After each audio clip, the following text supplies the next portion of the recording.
Good evening, everybody. We'll make a start with our Bible class. Welcome also to those online. Tonight we're continuing our study on different narrative forms of the Bible. We know the Bible isn't a singular block of text, but it's rather made up of a whole bunch of different forms of communication, effectively, certainly written communication. Or recorded oral communication in some form or other. And so for the month of February, we're going to be looking at letters. We know that the New Testament in particular contains a number of letters. Oftentimes the term epistle is used.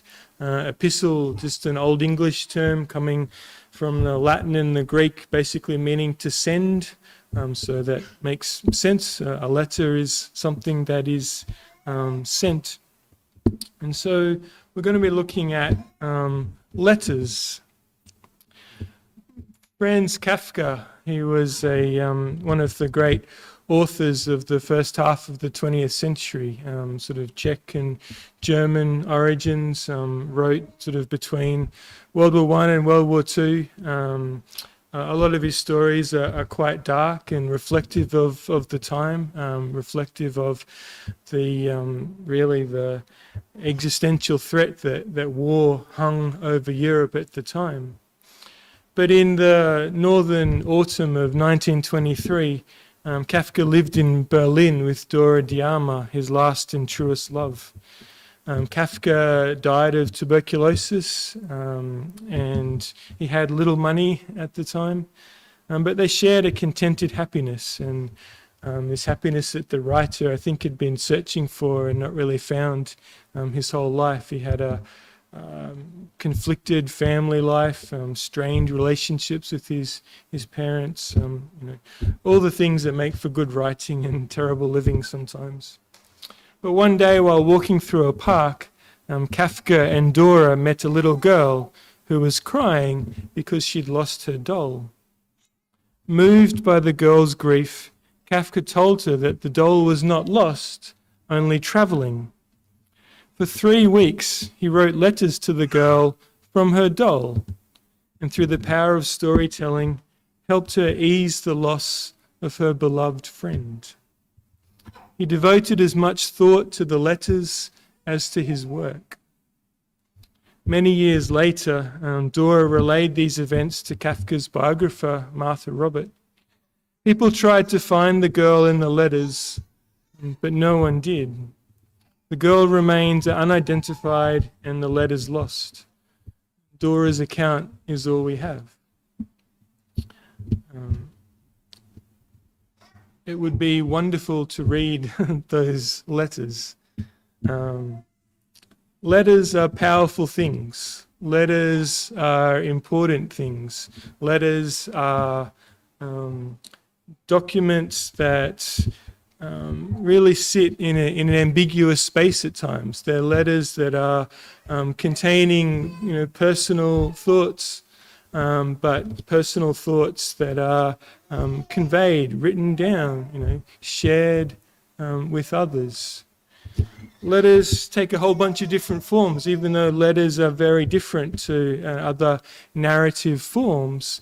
Even within the idea of a letter, you have a whole range of different types. A business letter is very different to the love letter that you write to, your wife. A letter of thanks that you might send to someone who's done something very lovely for you is quite different to an open letter that you might send to, make a point or to take a stand on something. Indeed, even in the letters that we have in the New Testament, we have a mix of letters. We have some that are written more as like an open letter to a group of people, to the Christians, to the saints at Thessalonica or whatever it might be. We have other letters that are much more personally directed, in particular to Timothy and to Titus, and their contents reflect that. The letters to the congregations address congregational matters. They address sort of, open things that would be shared, things that would be necessary for that entire group to be appraised of. And indeed, a number of those letters would be shared beyond, just that it would be the Christians in the region. Whereas the likes of Timothy and Titus, we see much more personally directed and trying to charge these individuals with specific characteristics, specific principles, specific ways of conducting the life of a young worker in the church. So letters are important. Letters are complicated. Letters have been with us a long time. These are the letters of Darius the Great to Gadatta. I feel great pity for the postal worker who had to convey this communication. So this is from about 500 BC. Obviously, these days we don't tend to write in stone for all sorts of reasons, but the great advantage of writing in stone or clay is that these things last. And it's a reason, why we have A, archaeologists, and B, a record of these things. So I'm not going to go through all the history of the letter of Darius the Great and what it's all about, but the point is that letters date back, and this is 500 BC, but we have letters dating back at least 1,000 years beyond that. Using letters is a particular form of what we call historiography. So there are family letters, for instance, that give us great insight into the War of the Roses in English history. So people communicating, one to another, perhaps to family members in other parts of the countryside. But in that communication, we're able to gather perhaps wider context about the progress of the war or all sorts of things. So, and also, domestic life. This is what gets included in letters. Letters are different to diary entries. Letters are different to writing a history or a novel where we sort of structure them. Letters tend to be a bit more, again, maybe not stream of conscious, but certainly a bit closer to our own psychology. We're not necessarily creating characters or imaginary scenarios. Letters tend to be very much targeted towards our personal thoughts, feelings, these sorts of things. In the ancient world, letters were written on metal, lead, wax-coated wooden tablets, pottery fragments, animal skin, papyrus. From Ovid, we learned that Acontius, so Ovid was a Roman poet. Apparently, he used an apple for his letter to Cydippe. So I'm not exactly sure how that works, but I suppose we can carve things in. I know as kids we used to carve things into potatoes to sort of work as some sort of an imprint. I'd like to think that it wasn't just a translation error or something like that, but yeah. Basically, if you have a medium, something that can be sent, then we have a letter. Of course, letters more recently written on paper, written on typed out, and certainly of even more recent times, electronic mail that we have. And despite the rise of social media and all these sorts of things, someone once wrote that email is the backbone of the internet. If you want to create pretty much any account on the internet, what do you need? An email address, don't you? Even if it's a free account, Facebook, all these sorts of things, you'll require an email address to log into things. And so mail becomes this fundamental part of our lives. I suspect if anybody's house was threatened by fire or flood, you would all, perhaps, maybe not all, but the vast majority of people would have letters that are very close to them, letters that are meaningful to them, letters that they would grab before they grabbed, books or all sorts of things. Perhaps one-hand letters, one-hand photos. If you have young children, grab them first and foremost, please. But letters can be amongst our most treasured personal belongings, things that we want to hold on to far beyond, all sorts of other things come and go in our lives, but perhaps the first letters we received from our spouse, or perhaps, a letter from the school principal saying you were an academic awardee, all these sorts of things. They become tokens, symbols, characteristics of great importance. And as I said, the Bible uses letters. It's the reason why we're here. This first lesson is kind of we're not going to look specifically at the letters too much. We'll get onto that in the coming weeks. Tonight's more of an overview and introduction. I get the fifth Wednesday night that Daniel so callously and carelessly avoided. And so tonight, we're more of a scene setting with letters. And so for our first 5-minute discussion, and hopefully these things will work well, we want to look at, why does the Bible use letters? It doesn't have to, and it doesn't only. We see letters being used, or rather we see, tablets of stone, not of letters of stone, but tablets of stone saying, thou shalt not, drop down. We see these sort of the long, the Torah. I think Rick was saying it runs to 20 odd volumes, depending on which version of it, and these massive long, writings that aren't letters sent to other people, but rather scholars, scholarly debate trying to expound upon these things.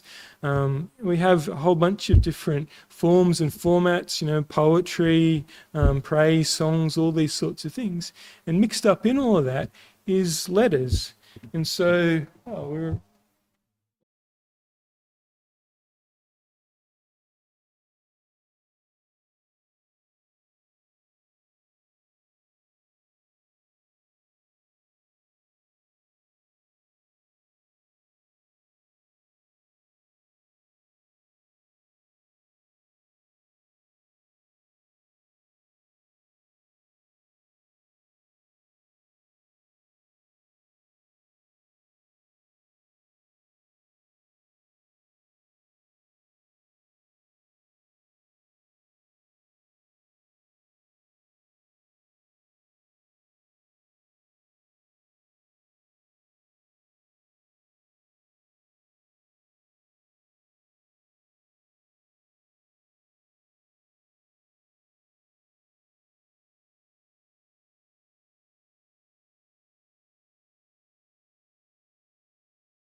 aspect of that.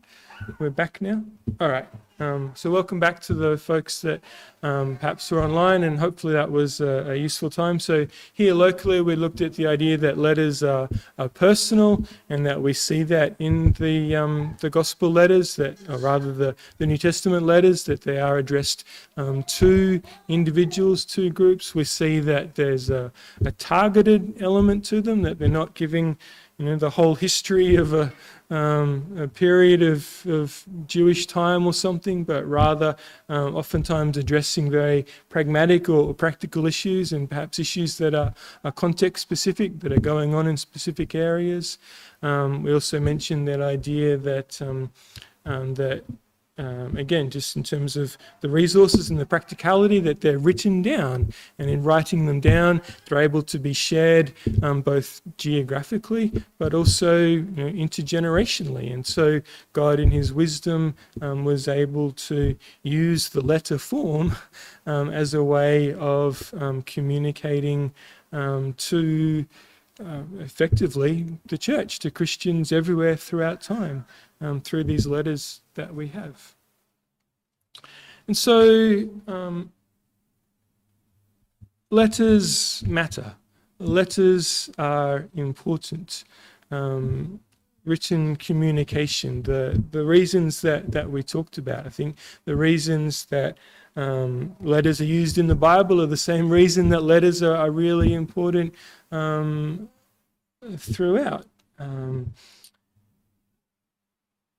In the build-up to World War II, Albert Einstein wrote a letter. So he had renounced his German citizenship and fled Germany. Einstein had Jewish heritage, and he was familiar with the build-up to nuclear weapons and the potential importance that weapons could play in the war, and the damage that could be wrought depending on who was effectively first to developing these weapons, harnessing the power of nuclear fusion and fission and whatnot.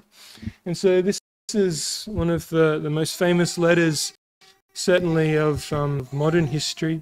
This is a letter that Einstein wrote to the president at the time, Franklin Roosevelt, effectively urging him to take seriously the pursuit of nuclear weapons. And from this letter, there's arguments over, how influential it was, but I think the general consensus is that it did play some role, play an important role. Einstein was certainly well known and well recognized at this time. He was given a teaching post at Princeton. And from this letter, resources were directed into establishing the Manhattan Project. The Manhattan Project was this enormous exercise in terms of industry and science, and the outcome of which was Hiroshima and Nagasaki, effectively, and now proliferation of nuclear weapons. Again, historians and commentators will debate forever, perhaps, whether that was important or not, or whether it was a good thing or not, whether maybe Germany would have got there anyway, and maybe that would have been a worse thing. Maybe, nobody would have used them if they didn't really, need them for war. Maybe the war would have finished anyway. All these sorts of things. The point being is that letters can have consequence.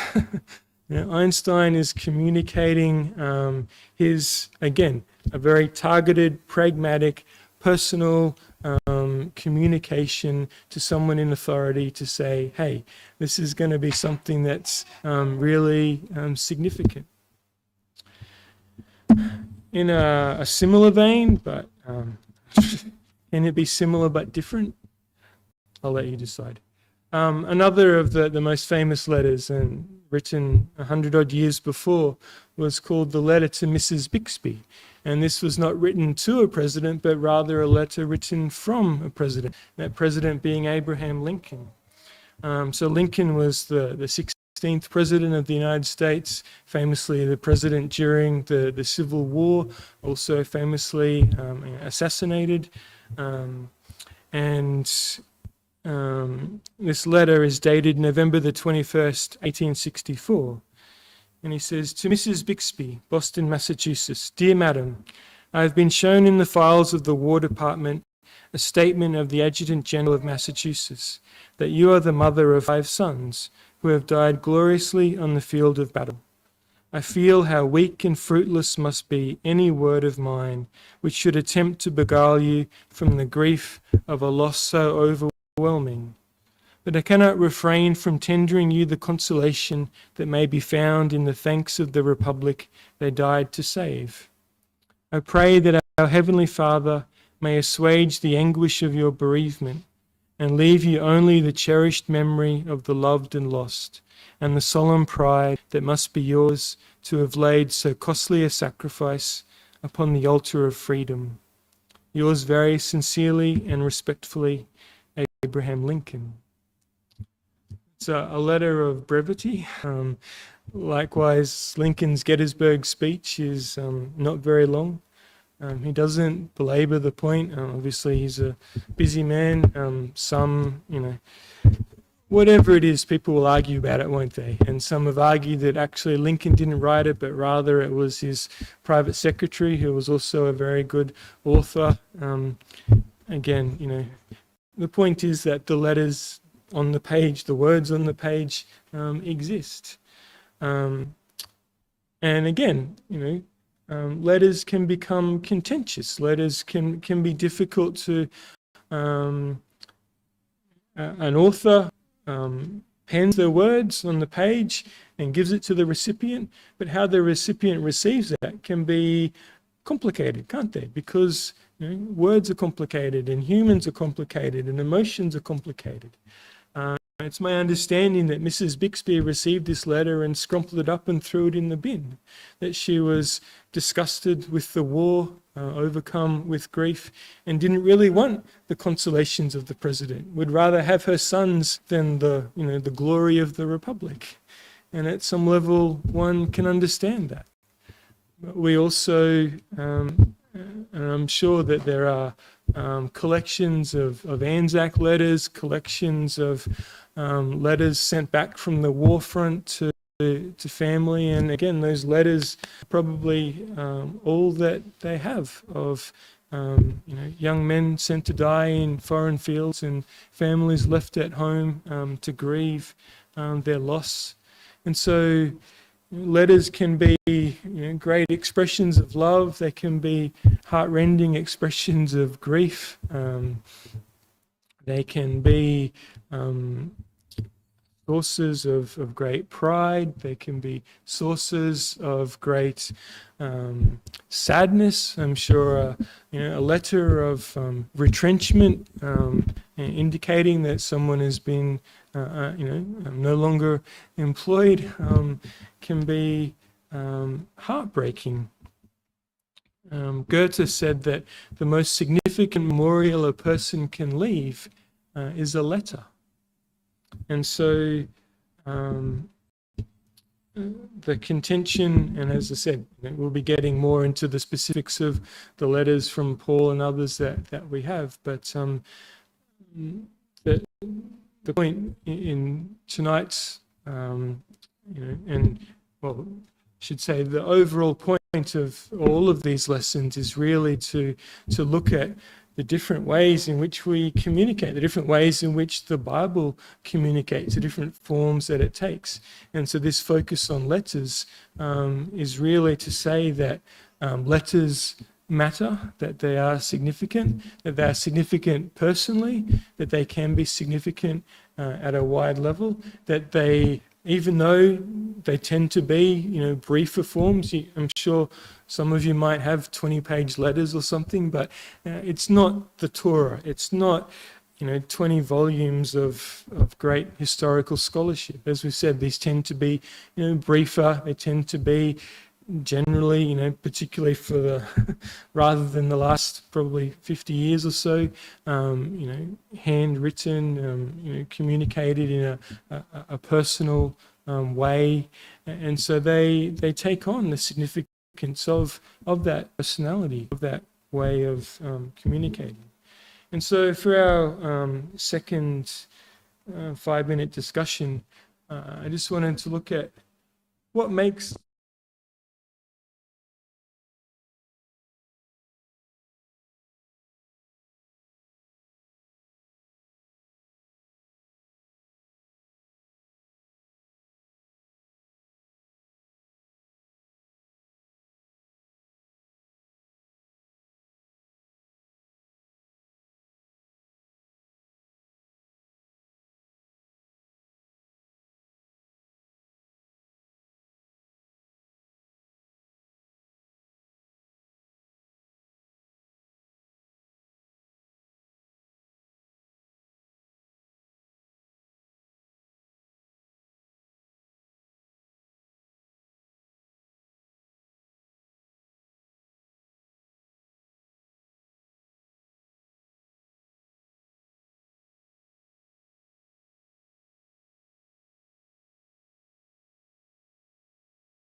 Yeah, absolutely. I think that's a really important point. So just for the audience that have returned to us, it ranged across a whole bunch of things, but the idea being that due, again, to these personal nature of letters, that even if it's difficult things or matters that need to be addressed, it is providing that it's well written, using language that is able to be understood and appreciated, where it's targeted towards a person, written with an understanding of who that person is, and with even if it is delicate matters or difficult matters, that if there is a positive bent to the tone of the letter. You get a letter from the judge of the court when you get a job or something. You get a letter from the judge. Yeah, so letters, announcing good things in your life, all of these things make for